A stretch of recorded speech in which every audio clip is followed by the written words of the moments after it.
जोहार। ताज़ा खबर में आपका स्वागत है। पंचायती चुनाव का लगातार कार्यक्रम चलाते हुए इस वक्त हम जो है कांके के भाग संख्या 19 पर पहुंचे हुए हैं, जहां पर जिला परिषद सदस्य के लिए कुल मिलाकर 10 प्रत्याशी अपना किस्मत आजमा रहे हैं। उन्हीं में से एक रिजवाना बेगम जो आती है, उनका ईंट छाप मिला है चुनाव आयोग की तरफ से और लगातार जो है क्षेत्र पे कैंपेन कर रही है, लोगों से अपना वोट मांग रही है। फिलहाल उनसे हम बातचीत के लिए आए हुए हैं। क्या कुछ है इन्हें जानते हैं। रिजवाना जी, सबसे पहले तो आपका स्वागत है ताज़ा खबर पे। Thank you. जानना ही चाहेंगे कि जैसे सुनने में आया है कि आप पहले इस क्षेत्र में कांके पे वार्ड मेंबर थे जी। अभी जो है आप जिला परिषद चुनाव के लिए मैदान पे उतरी हैं। क्यों आपको लग रहा है कि मतलब वार्ड मेंबर के बाद में जिला परिषद जो थोड़ा दायरा उसका जो होता है लंबा होता है और उस चुनाव पे आप उतरी हैं, क्यों लग रहा है कि इसमें आना चाहिए था? देखिए, ऐसा है कि सोशल वर्क से हम लोग पहले से ही जुड़े हुए हैं। मैंने बहुत सारे ऐसे काम किए महिलाओं के लिए, बच्चों के लिए, कि हमारे समाज की जो कमियां हैं उसे दूर की जा सके, है ना। तो जब मैं वार्ड में थी तो यहाँ का क्षेत्र जो है ये एक सीमित क्षेत्र हो जाता है कि मेरे वार्ड तक ही मैं सीमित हूँ। कुछ फंड आते हैं वो सीमित रहते हैं कि ये फंड मैं अपने वार्ड पे ही लगा सकती हूँ। यहाँ पे मैंने जितनी ज़्यादा कोशिश थी मैंने अपनी की। रोड हो, नाली हो, या फिर लाइट बत्ती का प्रॉब्लम हो, महिलाओं को कुछ प्रॉब्लम है, वृद्धा पेंशन, विधवा पेंशन, शौचालय का निर्माण हुआ, या फिर यहाँ हमारे जितने वार्ड में मैंने कोशिश की कोरोना के काल में भी कि जितने भी मेरे वार्ड के लोग हैं, सदस्य हैं, उन लोगों को तकलीफ़ से ना गुजरना पड़े। इनके लिए मैंने राशन की व्यवस्था हो, पैसे से व्यवस्था हो, हर तरह से मैंने कोशिश की। सब ने मेरा साथ भी दिया, है ना। फिर हमने कैंप लगवाया ताकि वैक्सीन की अच्छे से यहाँ पे ये हो सके। बहुत बड़ा क्षेत्र हो जाता है ना। प्रधानमंत्री योजना के तहत जो भी यहाँ पे हम लोगों को मिला राज्य सरकार से या केंद्र सरकार से, उससे यहाँ योजना को लाभ पहुँचाने का मैंने पूरा कोशिश किया। यहाँ के लोगों का भी ये मानना था कि जिस तरह से मैं अपना योगदान यहाँ दी हूँ, इससे सब कोई सेटिस्फाइड है, सब बहुत खुश थे। वो चाहते हैं कि मैं अपना कार्य क्षेत्र बढ़ाऊँ, कुछ बड़ा करूं। तो इसके लिए एक बड़ा पद चाहिए, क्षेत्र बड़ा चाहिए, ताकि मैं और लोगों तक पहुंच सकूं, उनकी समस्याओं को सुनूं, उनको सुलझाने के लिए उनकी मदद करूं। बस इसी वजह से मेरे घर से भी मैंने अपना खुद का ये निर्णय लिया कि जब महिलाओं को आरक्षण मिला है, सरकार ने हमें 50% का आरक्षण दिया है ना, तो इस 50% आरक्षण का लाभ जब अभी उठाने का वक्त आया है तो उनके लिए मैं नेतृत्व करूं, मैं आगे बढ़ूं और महिलाओं को जागरूक करूं कि उनके लिए सरकारी योजनाओं में क्या क्या रखा है, बच्चों के लिए सरकारी योजनाओं में क्या क्या रखा है। कुछ चीज़ें हैं जो सब लोग नहीं जानते हैं, उन तक वो बातें पहुंचानी है। मेरा यही मकसद है कि हमारे क्षेत्र का अच्छे से विकास हो, यहाँ बिचौलियों घूसखोरों का जल्द से जल्द यहाँ से खात्मा हो, जिसकी वजह से बहुत सारी योजनाएं हम तक पहुँच ही नहीं पाती हैं। कन्यादान योजना है, जाते हैं लोग, गरीब बच्चे हैं, सरकार ने उनके लिए योजनाएं बनाई हैं, उन तक पैसा पहुंच ही नहीं पाता है क्योंकि बिचौलिए वो पैसा घूसखोरी में खा जाते हैं। उनको ये मालूम ही नहीं है कि हमको पैसा कितना मिलना है। दूसरी चीज़ें हैं कि बच्चों को पढ़ने के लिए सरकार बहुत सारा लाभ, सुकन्या योजना, हर तरह का योजना बनाई हुई हैं, उसमें भी परेशानी हो जा रही है। बच्चे समझ नहीं पा रहे हैं कि हमें कब कब क्या क्या चीज़ का लाभ मिलना है। सरकारी स्कूल हमारे आसपास बहुत सारे स्कूल हैं, पर प्रॉब्लम ये है कि स्कूलों में शिक्षा का दायरा बढ़ाना होगा। उनमें जो कमियां हैं उनको जल्द से जल्द उस कमियों को पूरा करना होगा, ताकि हम उस लेवल पे, प्राइवेट स्कूल के लेवल पे आ सके, हमारा शिक्षा का स्तर बढ़े। हर गरीब परिवार हर स्कूल में पढ़ाने के लिए सक्षम नहीं होता है। उनको सक्षम बनाने के लिए हमें सरकारी स्कूल में व्यवस्था बढ़ानी होगी। मेरा ज़्यादा फोकस रहेगा कि बच्चे उस स्कूल में वो हर तरह का सुविधा लें, चाहे वो पढ़ाई से संबंधित हो, चाहे वो खेल कूद से संबंधित हो। हमारे पंचायत में जिस तरह से मैं चाह रही हूँ कि एक बड़ा क्षेत्र है, यहाँ स्वास्थ्य केंद्र की व्यवस्था होनी चाहिए, उसी तरह क्षेत्र के हर पंचायत में स्वास्थ्य केंद्र की व्यवस्था होनी चाहिए।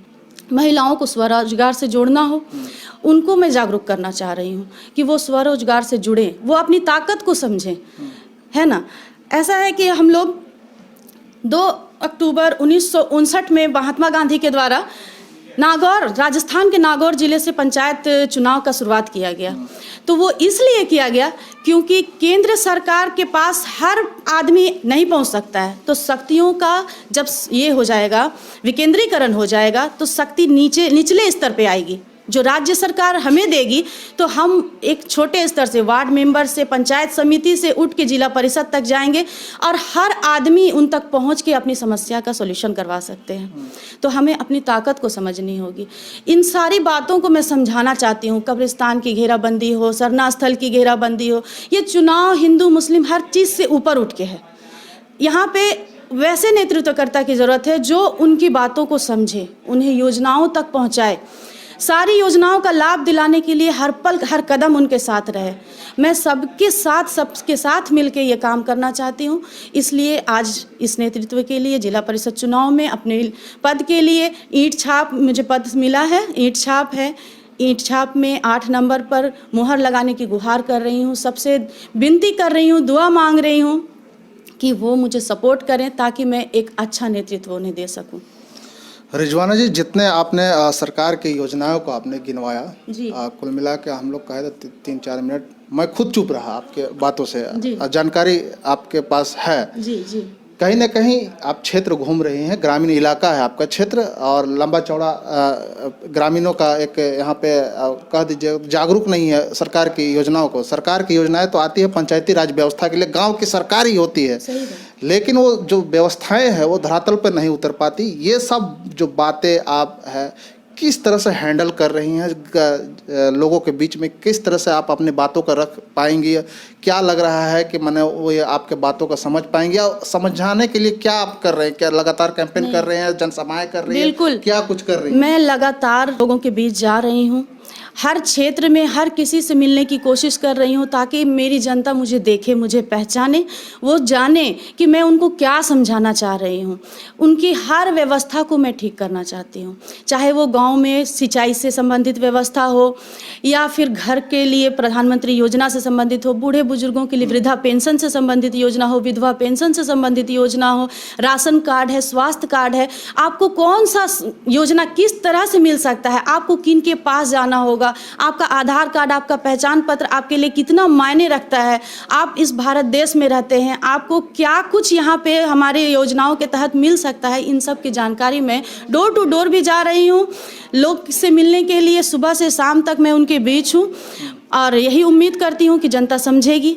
आपके क्षेत्र की बात करें तो कनांदू जैसे हो गया, सतकनांदू हो गया, उलातू हो गया, इन सब जगहों पर हमने भी दौरा किया था। देखा सड़क की स्थिति बहुत ही दयनीय है। ये आपकी अपनी तरफ से एक प्राथमिकताएं होगी जो आपने अभी गिनवाया कि इन सब चीज़ों पे मुद्दों पे काम करेंगे, लेकिन लगातार आप जब जनता के बीच में जाती होंगी उनकी तरफ से भी कुछ समस्याएं आती होगी कि ये होना चाहिए हमारे गाँव में, ये नहीं होना चाहिए। क्या लग रहा है कि मैंने अधिकतर जो समस्या मूल जो समस्या वहाँ पे सड़क और नाली की समस्या बहुत ज़्यादा है।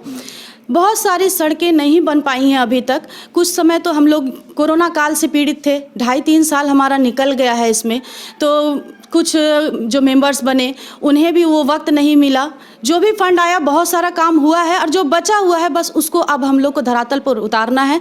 बिजली की व्यवस्था है, लाइट बत्ती की व्यवस्था है। गांव में जब मैं वहां गई तो जगह जगह पे मैंने देखा कि कहीं कहीं पे पॉल का प्रॉब्लम है, कहीं लाइट नहीं लगी थी, नाली का बहुत ज़्यादा प्रॉब्लम है। जनता ने भी ये कहा कि हमारे यहाँ नाली की प्रॉब्लम है, देखिए पानी का व्यवस्था नहीं है। तो मैं चाहूँगी कि जगह जगह जल मीनार की व्यवस्था की जाए, पानी की व्यवस्था हो, जनता को हर तरह से उनको ये ना लगे कि मैंने एक अच्छा नेतृत्वकर्ता नहीं चुना।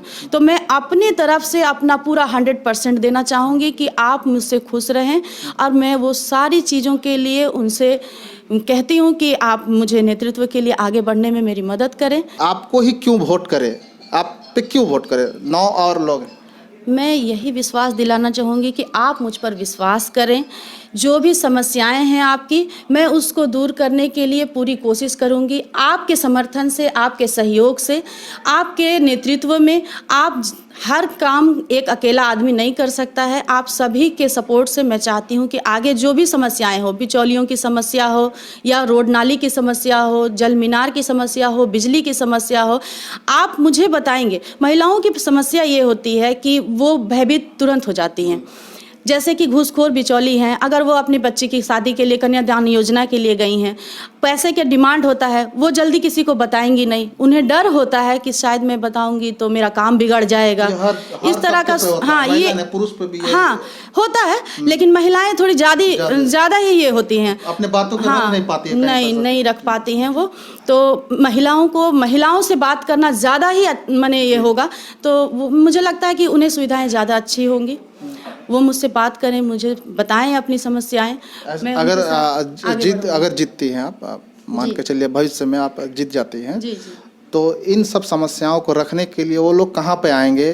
क्या आप ऐसी व्यवस्था कायम करेंगे कि जहाँ आप कांके प्रखंड के लगभग कुछ दूरी पे आप यहाँ पे है जी, आपका जी, मकान, जी, लेकिन आपका जो क्षेत्र है बहुत कह दीजिए तो 5 किलोमीटर के दूरी पे दायरे पे भी हो जी, सकता है, जी। तो कुछ ऐसा व्यवस्था होगा कि आप कार्यालय वहाँ भी जन सुनवाई के लिए या कुछ इस तरह से व्यवस्थाएं मैं करेंगे? ऐसी व्यवस्था या चाहती फिर हूँ। आप खुद आप कहीं पर जाकर वहाँ पर क्षेत्र पे समय देंगे, बैठेंगे सप्ताह बिल्कुल में, बिल्कुल ये समय देना चाहिए। क्षेत्र बड़ा है, मैं अगर उनसे थोड़ी दूर पे हूँ तो वो मुझ तक नहीं पहुँच सकते, तो मेरा ये फर्ज बनता है कि मैं उन तक पहुँचूँ।